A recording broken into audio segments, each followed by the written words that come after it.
भगवान ने अपनी मैया से कहा, मैया अब हम वृंदावन आ गए, अब हमें आदेश दो, हम गाय चराना प्रारंभ करते हैं।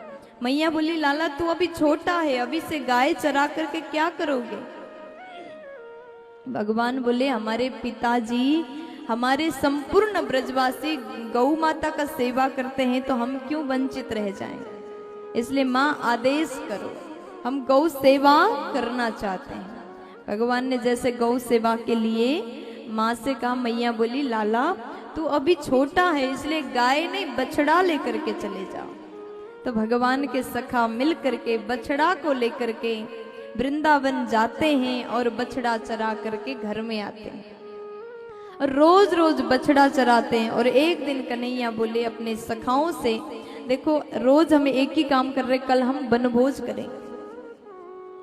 अब यहाँ कंस ने अघासुर को भेजा।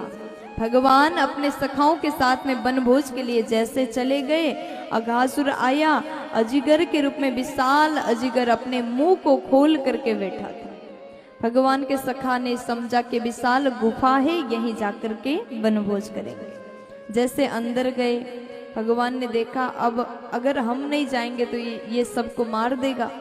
तो भगवान जैसे अंदर गए, अजगर ने अपना मुंह को बंद किया, तो भगवान ने अपने स्वरूप को विराट बना करके उसका गला फाड़ दिया।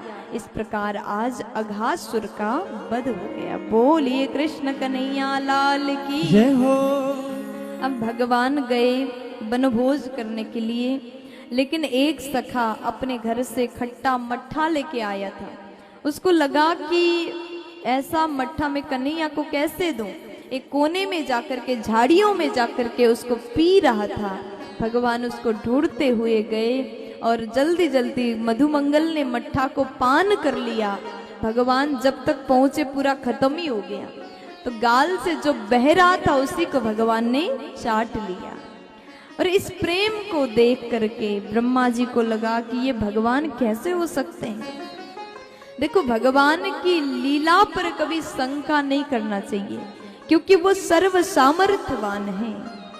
लेकिन आज ब्रह्मा जी भी भ्रमित हो गए। परीक्षा के लिए समस्त सखाओं को चुराया, अब थोड़ी देर बाद बछड़ा को चुराया।